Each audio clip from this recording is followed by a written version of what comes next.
G'day everyone, it's Kris from Melting Matters and thanks very much for tuning in. In today's video, I'll be fabricating and building the Gen 4 Revolution 2x72 belt grinder. The plans for this machine were originally made by Brian House from Housemade or Housemade Industrial. You can find him on YouTube as well, on Housemade. I suggest ducking over to his page, having a look. He's got a heap of information, a lot more than what I have on this one. I'm basically just going to be building this step by step as we go through. Brian actually delves right deep into the inner workings of his build. The build itself, fantastic. The plans that he sends you once you purchase the design, really easy to follow. It's step by step, follow it and you can't go wrong. I decided to do this one myself without any ordered parts or any parts laser cut or anything like that, just to give myself a bit of a challenge. Angle grinder, drill press, some files, occasional hacksaw, the drill, yeah, just a couple of little hand tools. All I used for the whole project, of course, and a welder, and it seemed to do me alright. Took a little bit of time to do, especially filing out those inner seams on the 50x50 tubing, but overall fantastic project. And if anyone's toying with the idea of doing this and hasn't quite made the leap, I'd highly recommend jumping on. And this is probably one of the best plans and best laid out designs that I've actually seen on the internet so far. So you see there, I've just cut the tubing, both the 50x50 and the 40x40, all to size, ready for the next steps.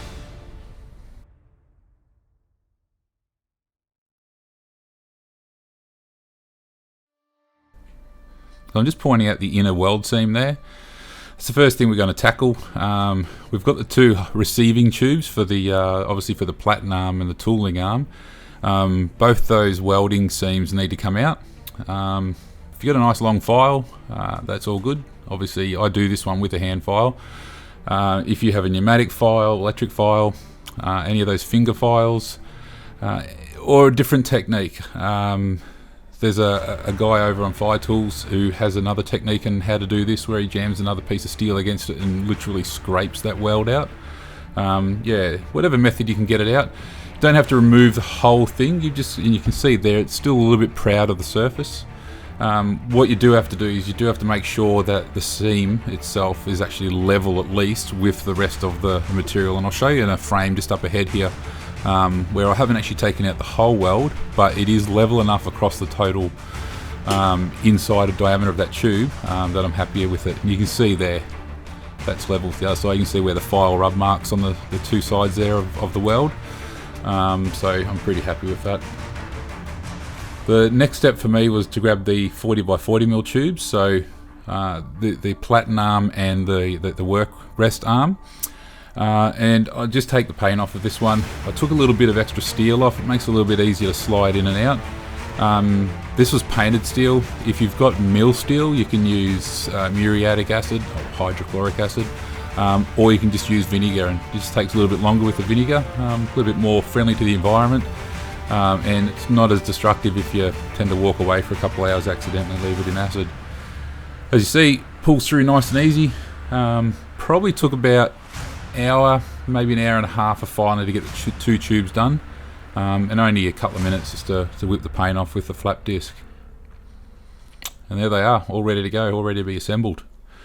Oh, if only if it was that easy. So here I'm just marking out, these are the two receiving tubes again. I'm just marking out the hole, so where a knob will screw into and secure the arm itself to stop it from moving. Just a quick drill and tap, and these will be right to be welded up. Now getting back to the plans, the plans are really clear, so there's not a real lot of work you have to do to try and figure things out. Have a look at the plans. One thing that Brian has done to cater for the international community, he has made it pretty easy to follow. All the measurements are in imperial and in metric, so if you're worrying about whether or not this thing's a build for you or you're going to have to do conversions or anything, You don't have to worry about that. He's actually put all the different measurements in. You've just got to measure it, drill it and tap it. Fairly easy to follow. I mean, if I can do it, anyone can.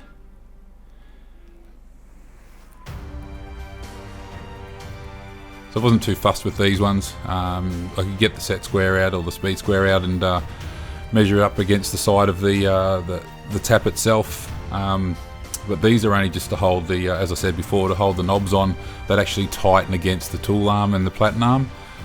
So as long as you can get a nice thread in there and get it fairly straight, the tolerances in this build are pretty forgiving. And that goes with the, I suppose, for the rest of the build. There's only a couple of critical parts, and I'll mention them a little bit later. But there's only a couple of critical parts that you've really got to be accurate with your hole tapping, and that's especially when you've got to tap straight through both sides of the 50mm tubing.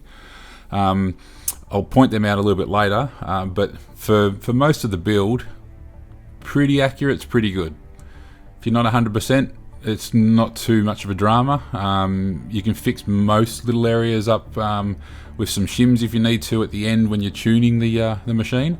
But look, I did all this by hand, so the tolerances are pretty forgiving. So here I'm just joining the two tubes together. As I said, these are the two receiving tubes. You don't have to go to the extent that I do with these. Tack them in place, both front and back, and then you only need to do a couple of little welds across. I like welding. I like throwing heaps of weld at a project, so I actually filled both those valleys up full of weld, so pretty sure they're not going to move. It's pretty important to get these square as well. If you can, get them on a nice flat surface. I've got a nice clean flat workbench there. Press them down, clamp them together, make sure there's no deviation or anything, and just be careful with your tacks. You don't go too heavy and hard so that it doesn't pull the metal over. And yeah, you can just have that nice and square, because at the end, when it comes down to tuning the machine, when you're using both the arms, so the platen arm and the tooling arm, and trying to get them all square and level, it makes things a hell of a lot easier if these two guys are level. So moving on to the tracking arm now. You can just see I just give it a bit of a clean with acetone. It's still got all the paint on. I found that a little bit easier to see once I removed that paint. Makes it a bit harder to line things up. At least with the paint still on, you've still got the lines to measure or to line up against. So I'm just put a bit of spray glue down and marrying up the sticker and the template from the plans themselves. So the important thing to think about with this one is when you're printing these off, print them actual size. Don't print them anything else. Make sure you click the box that says actual size, and they come out. And as you can see, they fit really, really well on the bit of steel that you've already cut. And as a bit of a hint, keep all your spare bits as well. So this angle I'm cutting right now, that little offcut that'll fall down shortly, that comes in really handy if you use it to, or if you want to use it to help you level the tracking arm on the top of the receiving tubes. So this is one of those points where you got to be really accurate. As you can see, the two arms there, they've been threaded, or they've been tapped and threaded.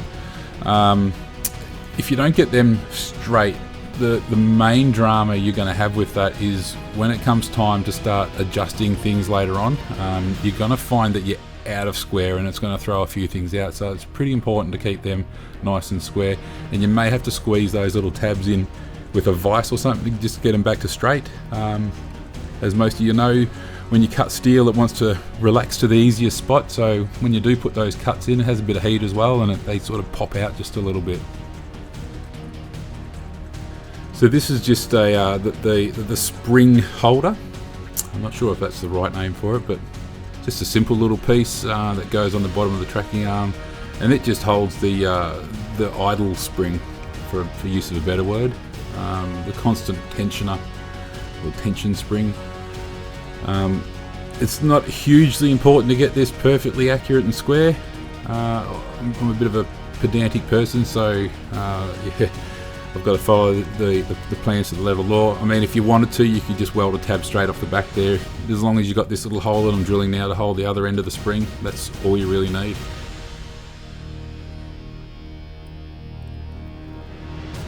Pretty quick and easy. The great thing about gluing the bits of paper on is the flap just whips them straight off, nice and clean, and all prepped ready to weld. Just a bit of acetone, and yeah, away we go. So this is the bottom of the tracking arm. That's the hole you cut. I made it a little bit bigger, so I've got a little bit of sideways movement just to square this thing up. It's not a big issue if it's not square. As you can see, I'm just leaning it there. There's no clamps or anything. I might just throw a tack or two on there, have a quick look. If I needed to adjust it, then I would. As you saw when I put that first tack on, it stood up a little bit more. But it's not a huge issue. All it's there for is to hold the idle spring there, just to keep that tension on the belt. So yeah, that's another piece done. And once again, over welded. So this is the fun part. This is where a lot of my work went into it. These are the hinges for the whole machine.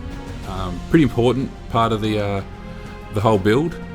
These will give you the ability to rotate your machine from vertical, which is the common place to have your belt grinder, to a horizontal facing as well. So it makes it a lot easier to work on if you've got different pieces of different sizes. So it's pretty important to get those pretty accurate.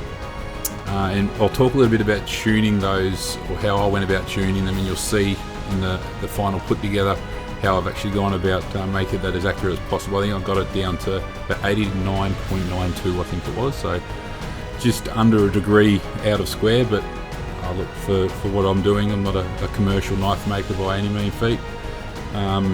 It'll do for my purposes. The big square I'm cutting out here, as you can see, it's 10 inches by 10 inches, or if you're in Australia, it's 25 centimetres, 25 and a half centimetres wide by, or length by width. And that's just your base plate. You make that any size you want.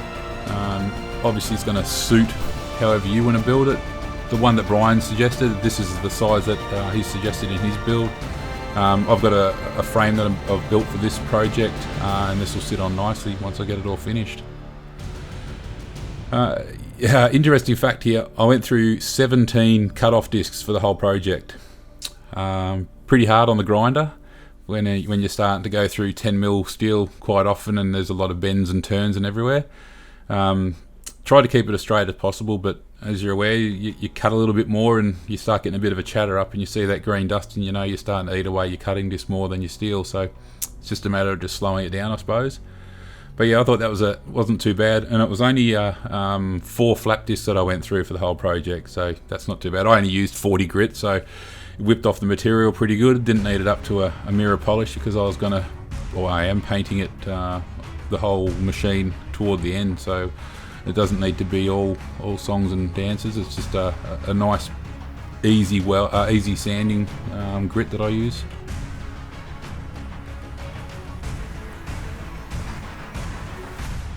So here is the welding of the 2 risers. Just using a couple of magnetic clamps there just to hold things square. Always checking for square with that right angle, set square. As you can see up there in the top left hand corner, I've actually threaded the threaded rod through the first riser. I'm just using that because it helps me square it up a bit, and it also helps make sure that at the bottom of the risers and the top of the risers, they're both the same width. That's pretty important when it comes time to mounting the hinges against there. If they're not the same width, if they're a little bit wider or narrow at the top, you're going to have a hard time pushing that rod through again toward the end of the project. Just tacking on the tracking arm. Once again, accuracy is not a huge deal here, as long as it's toward the back quarter, I suppose, of the 2 receiving tubes. You should be pretty happy with that. So I'm just pointing out the 2 bolts that I've got, the 2 nuts that I've got in there. They're not actually part of the main design. I just put them in there because I wanted to snug the brackets up really firm against it. Not overly tight, but just firm against the brass bushings that I got in between the hinges and the risers there. By using the nuts there, it allowed me to keep everything nice and square as well. So pushing them up against each other, I didn't have to worry about anything getting out of line at all. And you can see I've just got a piece of 40mm underneath the base plate there, and it just allows the hinges to sit naturally on the 2 receiving tubes there. And it's just a quick tack top and bottom. I'll over weld these later, as I always do with my welding. It's not a matter of not trusting the weld, it's just more the point that I like grinding it down and having smooth flowing lines from one spot to the other. Just a quick test of that cam. That cam took me 2.5 hours on that front hinge there, the groove there, the slot for the adjustment. It was pretty tough going. I think I ended up drilling 7 or 8 10mm holes and then just filing the rest through. So that took a little bit of time. Not too bad. I just plug in the ear pods and listen to some tunes and lose myself in the music, so to speak. So it's moving time to the platen arm assembly. So you get the platen arm, a couple of the smaller pieces on the centre right there, they're for the tracking arm, and the smaller ones on the bit of 5mm that I'm using, they're just the mounting brackets for the platen arm. So once again, more grinding with the cut-off wheel. 10mm takes a little bit to get through. I changed my tact a little bit. I wasn't overly happy with the way the spray-on glue stuck to the steel, so I've gone back to the standard PVA. Seemed to work, pretty good. Just used a heat gun to dry it off pretty quick. And that little bracket at the top there that you see just about to drop off, that's the working rest adjusting slot. So that's won't get installed till a little bit later, but I just decided to cut everything out that I had already pre-printed and cut out. And then just a matter of just doing some fine tuning here and doing some chops, some filing, and a little bit more flap disking, and everything fitted on.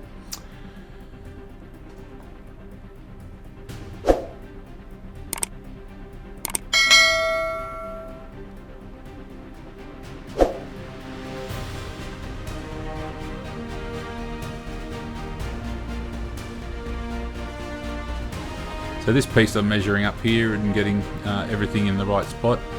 This is the primary tracking arm. It sits on top of that bracket you saw before with the 2 tabs. And this is the one that the tracking wheel will fit to, and the 2 little tabs that I showed you before, or mentioned before, this is what they'll get bolted to.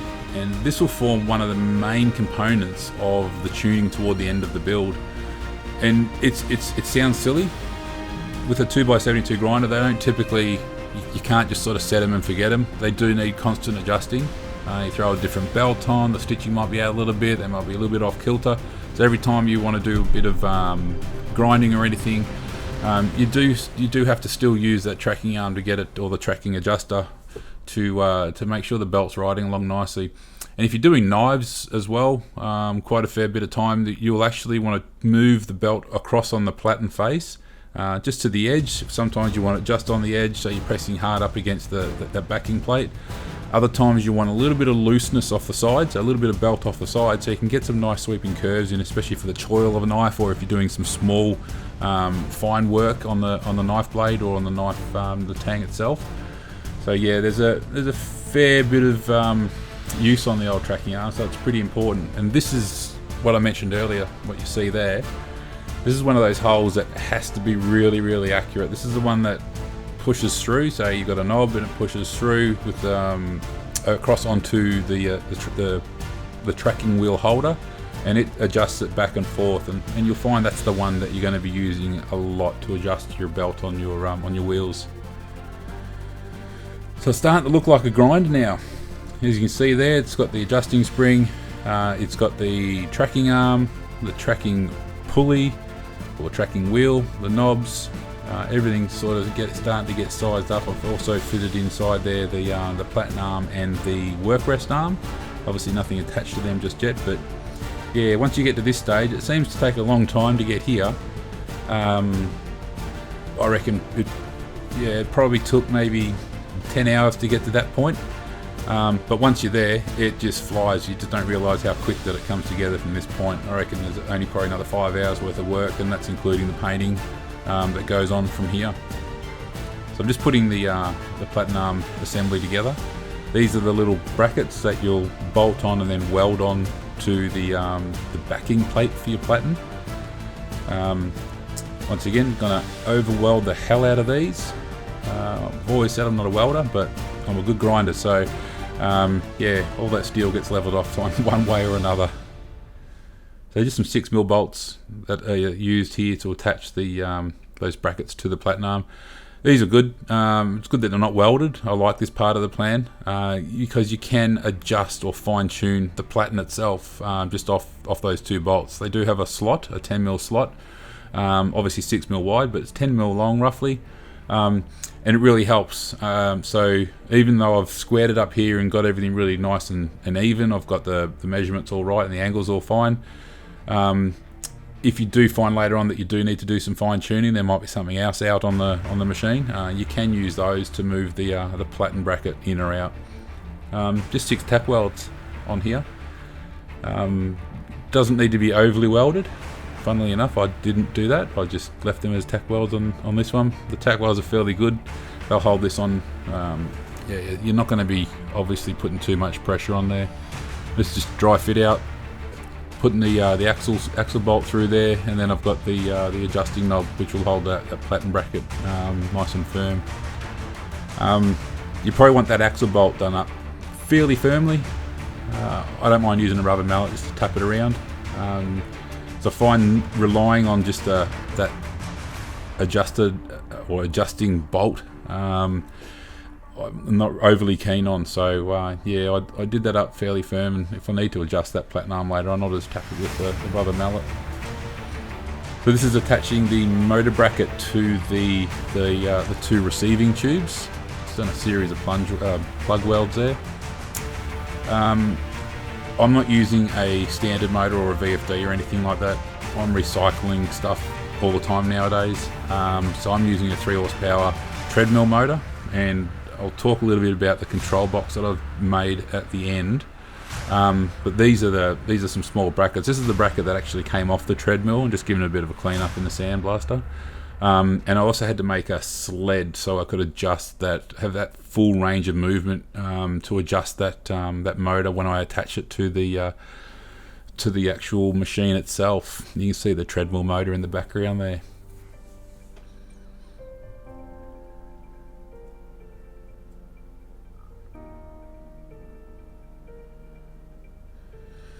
So this is it all fitted out. It came with a really good flywheel. It's actually keyed and bolted on, so I didn't have to worry about changing that out. The one that I got with the wheel kit was only a 4-inch, and that's a 6-inch. So I decided to go with a 6-inch. Plus it's got a bit of weight, so once it gets up to speed, it doesn't take much to keep it up there. As you see when we come around underneath the motor, I've got a piece of 10mm plate sitting there. So after all the measurements, it came to the fact that I needed a 10mm spacer. So I've only got a little bit of scrap metal there, but I do make a little adjusting sled, and underneath that I cut a T-hole in one end and a slot hole in the rear end of that bit of steel, and that allows me to slide that motor forward and backwards and up and down, and if need be, which I didn't, which was lucky, I can shim that up if I needed to have any other measurements. So yeah, here I'm hardening the platen face itself, or the platen plate. I just dropped a little bit of mild steel in the forge and then threw it in the oil to heat the oil up. Bringing this up to non-magnetic temperatures, and I'll quench that. And then I just hit it with a flat piece just to knock all the scale off. As you see, if you do it this way and you're not using a glass platen or anything like that, make sure you tap and drill those holes. You can see I've got the holes in there already, because they'll be a mighty bit hard when it comes time to trying to tap them once this is all hardened. That's a small setup I got here. This is just canola oil, just quenching these. It's only 1084, so it doesn't need a huge amount of precision heat treating. I do end up tempering it just to bring the hardness down a little bit, but yeah, I only tempered it once for 2 hours at 200 degrees Celsius. So this is it, all done. All the parts fabricated and painted. I used a hammer tone blue finish. I really like that colour. It came up really nice and gives a bit of a quality look to it. And now we'll start the assembling. And if you see, I did this on purpose obviously, putting it in the wrong way, but you see the 2 dots just on the top of each of those risers that I'm fiddling around with here, and I can't figure out why it's not fitting. It's on upside down. I'll turn that around in a minute when I figure it all out. But those 2 dots, those little bits of weld, just put a little bit of a tack weld on each of those, just to bring it up to square. So when I did rotate it from vertical to horizontal, I did get as accurate as possible. And all I needed to do on those was just file the top of the tack weld down a little bit until it started seating, and yeah, got it to come up nice and square. And that's the only adjustment I had to make for the rotation. Everything fits together really well.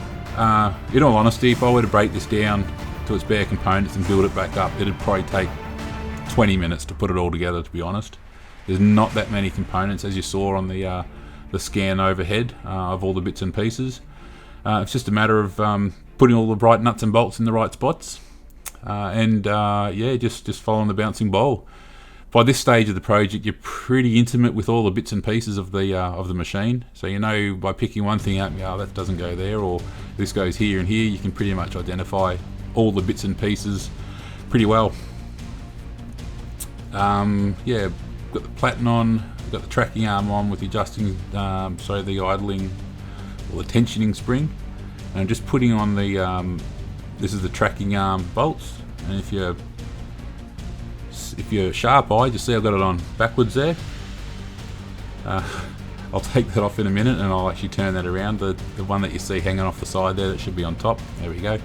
Turn him around, because that's the hole that's actually tapped to the right dimensions for this tracking wheel.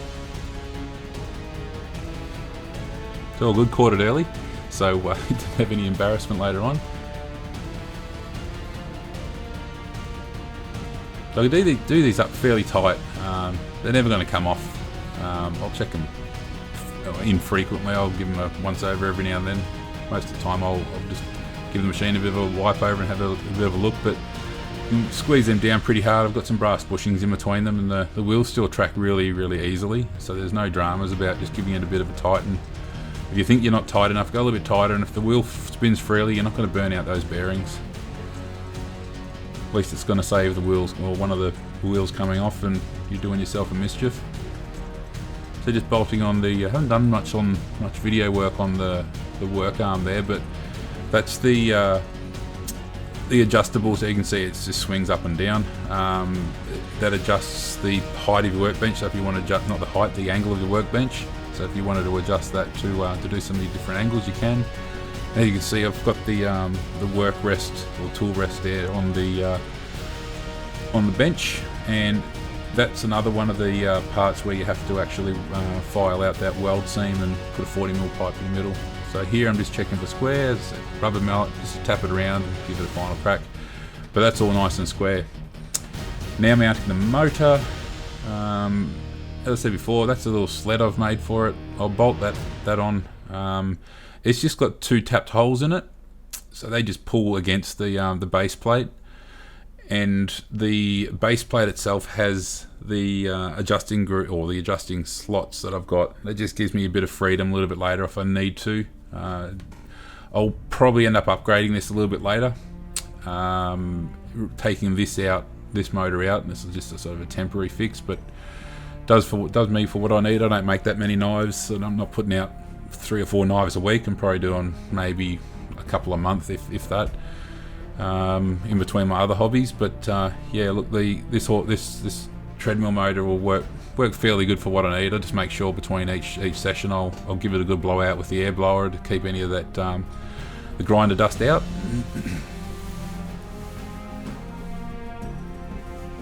You can see the 2 slots there for the adjustment, and that gives me plenty of room for adjustment, both forwards and backwards and side to side, just to tilt that wheel if needed. And as I said, it's square on that mount's square on the 10mm sled, the sled's square on the base plate.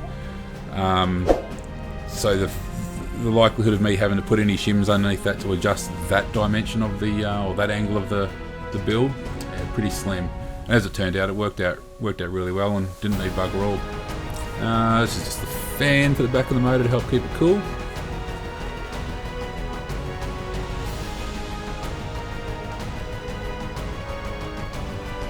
So I've just got loose wires hanging out there.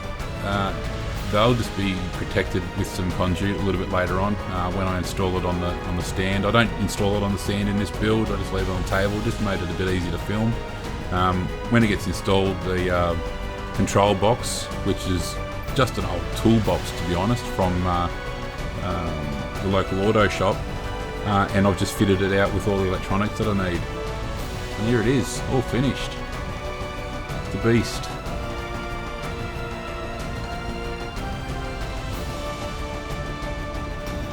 So as I said right from the start, this project was super simple. Brian's done a fantastic job in developing it, making the design. I know he's constantly changing it and evolving.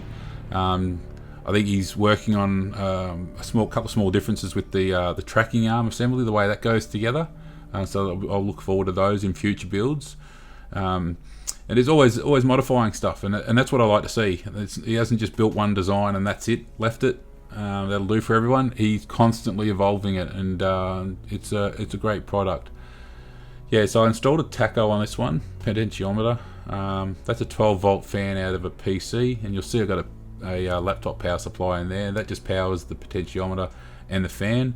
It's an SCR 10,000 watt motor controller hooked to a bridge rectifier, and that just allows me to control my voltage. So pretty easy to fit all that off and get it right.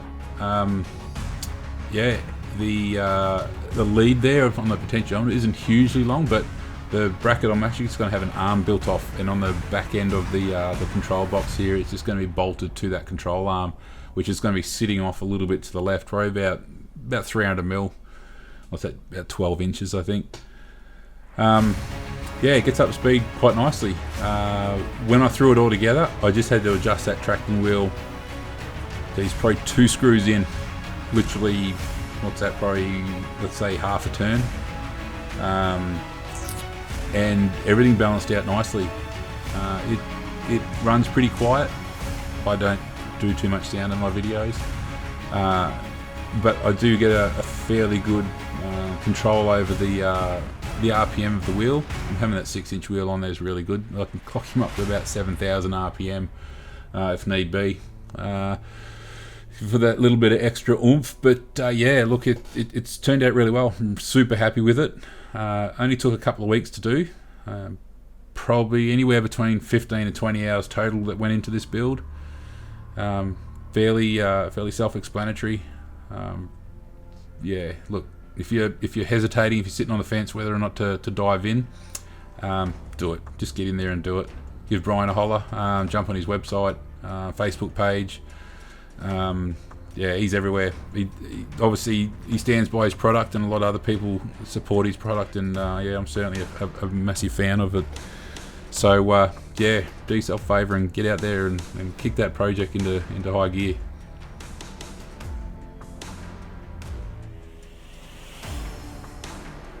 So this one's been sitting in the workshop for ages. I got sick of using a T-jig, and it's just been waiting around for me to finally bite the bullet and build this thing. Wish I'd done it earlier. Wish I'd done it 12 months ago. But yeah, it's just a rough grind. In a future video, I'm going to actually be doing a bevel jig. So keep an eye out for that. It's only going to be a short video. It's only a pretty easy little bit of kit to make, but it's just going to help me avoid that crap, because that's a wobbly old line. If I wanted to, I could sit there and practice over and over and over, but I'd rather chuck it on a jig and know I'm going to get that nice straight line. I've just got to control the plunges and yeah, where I actually grind up into.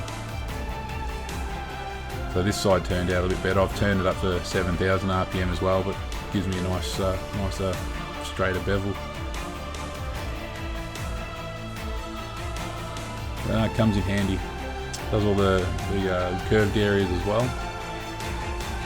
I think this is only an 80 grit belt as well, so it's not ripping the metal off, but it does what I need for the demo anyway. Anyway guys, that's the end of the video. Thanks very much if you stuck it out to the end. If you like the video, please hit the like button, subscribe to my channel if you're a new viewer, hit that bell icon so you catch all the videos that I release in the future. If you want to help me out, jump into my comments down below. I've got some playlists. I've got an everything playlist. It'd be awesome if you could just press play when you go to bed one night if you've got unlimited internet. And I'll catch you in the next video.